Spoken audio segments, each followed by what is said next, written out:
Bismillahirrahmanirrahim. Assalamualaikum warahmatullahi wabarakatuh. Baiklah, saya Nova Riza dari kelas B jurusan Pendidikan Bahasa Arab semester 4 akan mempresentasikan tentang media dalam proses pembelajaran dengan mata kuliah Media Pembelajaran Bahasa Arab, dosen pengampu Ustadz Rahnang SPDI MPD. Baiklah, di sini saya akan membahas 4 pembahasan media dalam proses pembelajaran. Yang pertama, pengertian media pembelajaran. Yang kedua, fungsi media pembelajaran. Yang ketiga, media-media apa saja dalam proses pembelajaran. Dan yang terakhir, jenis media dalam proses pembelajaran. Yang pertama, pengertian media pembelajaran. Pengertian media pembelajaran, S. Garlech dan P. Ely dalam bukunya Teaching and Media memberikan 2 makna tentang media pembelajaran, yakni arti luas dan arti sempit. Dalam arti luas, media pembelajaran berarti orang, material, kejadian yang dapat menciptakan kondisi sehingga memungkinkan pelajar dapat pengetahuan, keterampilan, atau sikap yang baru.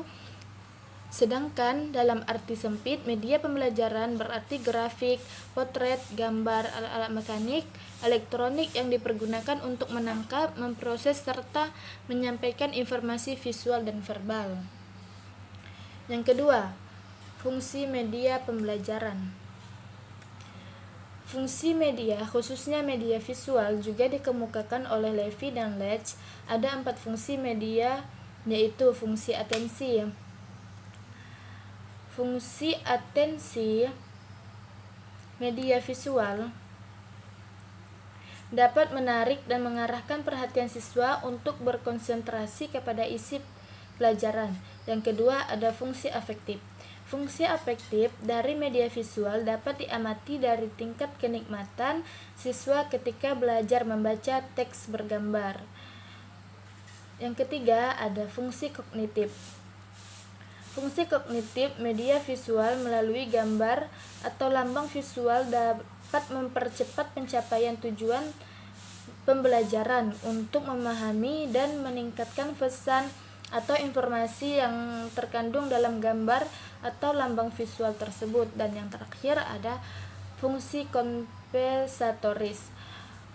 Fungsi kompensatoris media pembelajaran adalah memberikan konteks kepada siswa yang kemampuannya lemah dalam mengorganisasikan dan mengingat kembali informasi dalam teks. Dengan kata lain, bahwa media pembelajaran ini berfungsi untuk mengakomodasi siswa yang lemah dan lambat dalam menerima dan memahami isi pelajaran yang disajikan dalam bentuk teks. Yang kedua, ada manfaat media dalam proses belajar siswa. Yang pertama, dapat menumbuhkan motivasi belajar siswa karena pengajar akan lebih menarik memperhatikan mereka. Yang kedua, ada makna bahan pengajaran akan menjadi lebih jelas sehingga dapat dipahami siswa dan memungkinkan terjadinya penguasaan serta pencapaian. Yang ketiga, metode pengajar akan lebih bervariasi, tidak semata-mata didasarkan atas komunikasi verbal melalui kata-kata. Dan yang terakhir, siswa lebih banyak melakukan aktivitas selama kegiatan belajar. Media-media yang biasa digunakan dalam pembelajaran. Yang pertama ada media visual. Media visual seperti halnya media yang lain. Media visual berfungsi untuk menyalurkan pesan dari sumber ke penerima pesan. Beberapa media yang termasuk media visual adalah gambar, foto, sketsa, diagram, bagan, grafik, kartun, poster, peta dan globe, dan papan planel. Yang kedua ada media audio. Media audio adalah jenis media yang berhubungan dengan indera pendengaran. Pesan yang akan disampaikan dituangkan ke dalam lambang-lambang auditif. Beberapa jenis media yang dapat digolongkan ke dalam media audio adalah radio dan alat perekam magnetik. Yang ketiga ada media proyeksi diam.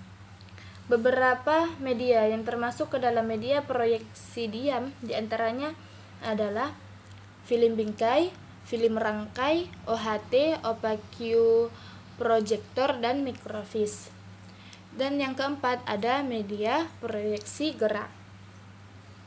Beberapa jenis yang termasuk dalam media proyeksi gerak adalah film gerak, film gelang, program TV, dan video. Yang terakhir, multimedia dan benda.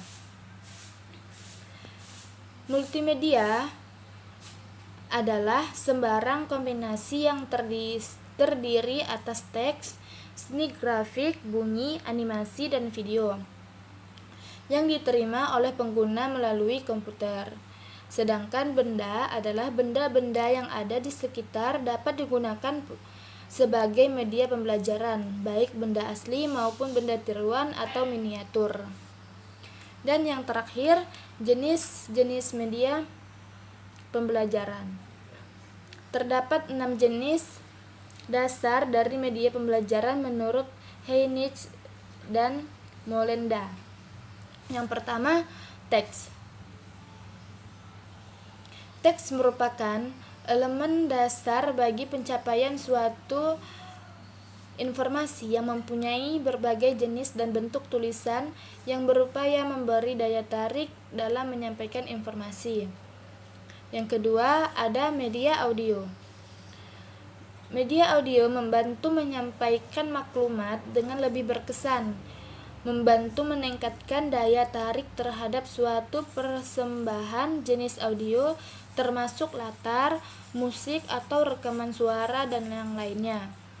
Yang ketiga, ada media visual. Media visual yang dapat memberikan rangsangan visual seperti gambar, foto, sketsa, diagram, bagan, grafik, dan yang lain-lain yang telah saya sampaikan sebelumnya. Yang keempat ada media proyek gerak. Media proyek gerak termasuk di dalamnya film gerak, film gelang, program TV, video kaset yang seperti CD, DVD, dan VCD. Yang kelima ada miniatur. Miniatur atau benda-benda tiruan seperti benda-benda 3 dimensi yang dapat disentuh dan diraba oleh siswa. Media ini dibuat untuk mengatasi keterbatasan baik objek maupun situasi sehingga proses pembelajaran tetap berjalan dengan baik. Dan yang terakhir ada manusia. Manusia di dalamnya guru, siswa atau pakar atau ahli di bidang materi tertentu. Baiklah, sekian dari saya, kurang lebihnya saya mohon maaf. Wassalamualaikum warahmatullahi wabarakatuh.